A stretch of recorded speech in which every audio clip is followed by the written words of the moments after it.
everyone, it's Emily, and today for my Bookmas video I'm going to be talking about the goals that I have, the reading goals that I have for 2020. So let's dive right in. So I don't necessarily have a particular number goal for next year. I think just I'll read as many books as I can read, and I don't necessarily want to pressure myself to reach a particular number. And so yeah, I don't necessarily have a number goal, but I think my goal is just to continue reading as much as I can. I've considered starting a Goodreads page.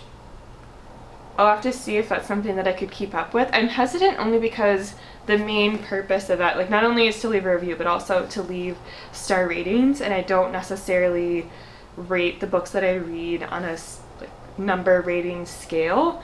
And so it's going to be hard to translate that into Goodreads, but I know that that's a huge way that Bookish folks can connect about particular books. So I don't know what to do about that. That's something that I'll think about in 2020, is how I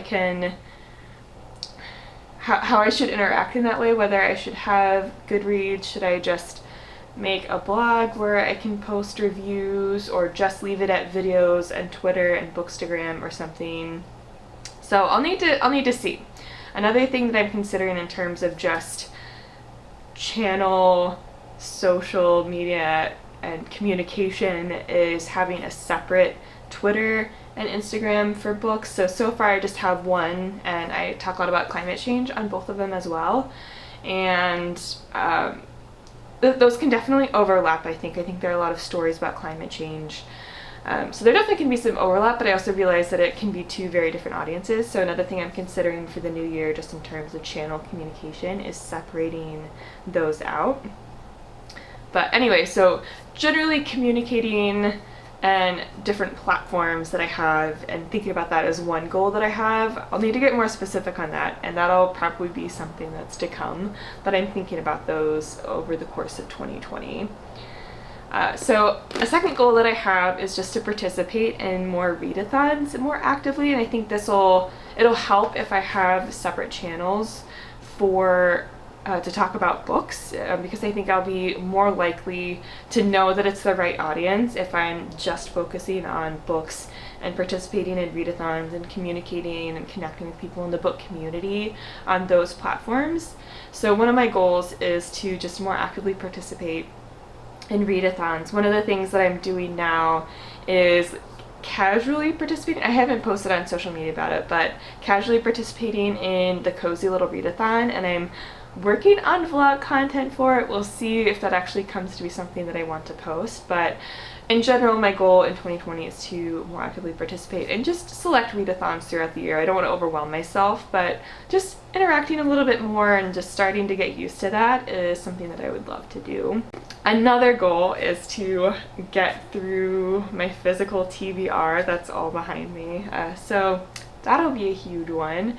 And yeah, that'll just be something that I'm working on throughout the year. So just prioritizing different series or different things that are on my shelf is definitely going to be a consistent theme throughout the year. I'm definitely going to be trying to bring in as few books as I can manage. We'll see how that goes.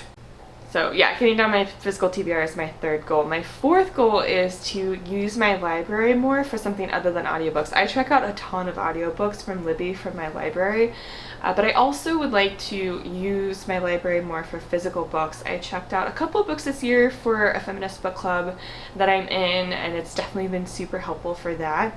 And just in general, I think especially if I can manage to get my physical TBR at a good place, I'll feel a lot better. Like, I want to get more into the routine of either listening to the audiobook or reading it from the library before I actually add it to my collection, and kind of treating my collection as these are the books that really mean something to me, instead of, I mean, it's definitely fine. Like, I always will have a bunch of books on my shelf that I haven't quite read yet, or acquire books, especially, you know, if they're inexpensive, acquire books that I haven't read but I'm really excited about.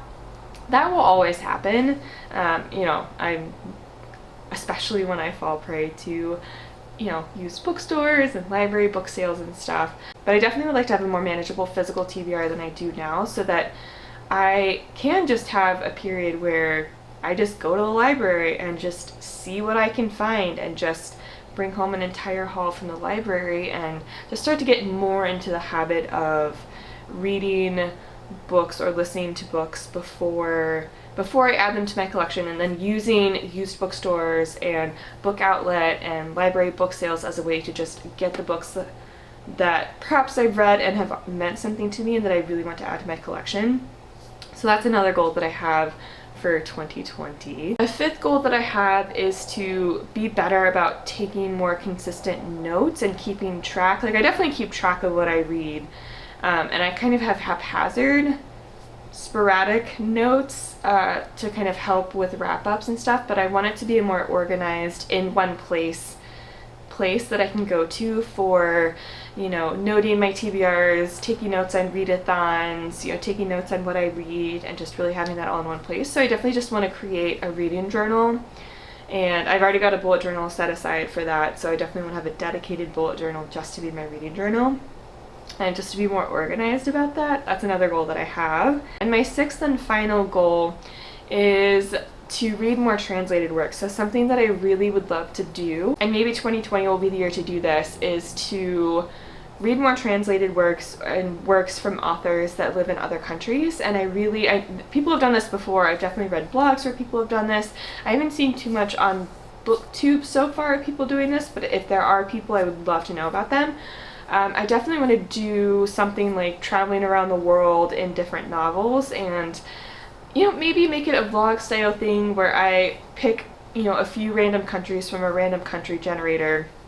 And obviously that can't work for every country necessarily, just because it's going to be also determined by what I can actually access. But just doing my best to have some random countries that are selected, and me doing research to find some translated works from those countries, and then seeing if I can access them either via audio or via my library, or maybe I can find them on Book Outlet or something, and really focusing on just traveling around the world in novels. And I would love to just kind of document my journey, just trying to go to as many countries as possible and reading as many translated works as they can. And I want to make that kind of a huge project for myself starting in 2020. And we'll see when exactly in 2020 I start this, but I definitely want that to be a huge project. I definitely just would like to keep track of what countries I'm reading from and fill in as much of a world map as I can. And I know it can be difficult, but I definitely would love to do my research and kind of start that as a project next year. So those are some of my reading goals for 2020. What reading goals do you have? Let me know in the comments below. I will leave my Instagram and Twitter link down below. That's where I like to hang out. And of course, I'll let you know if I make a separate one for books. I'm thinking about just straight up renaming my channel and just having a consistent thing across Twitter, Instagram, and YouTube. So let me know if you have any channel name ideas down below as well. But yeah, I'll definitely leave the Instagram and Twitter that I currently have linked down below, and I'll also link my climate channel down below, and I'll see you in the next Bookmas video. Bye!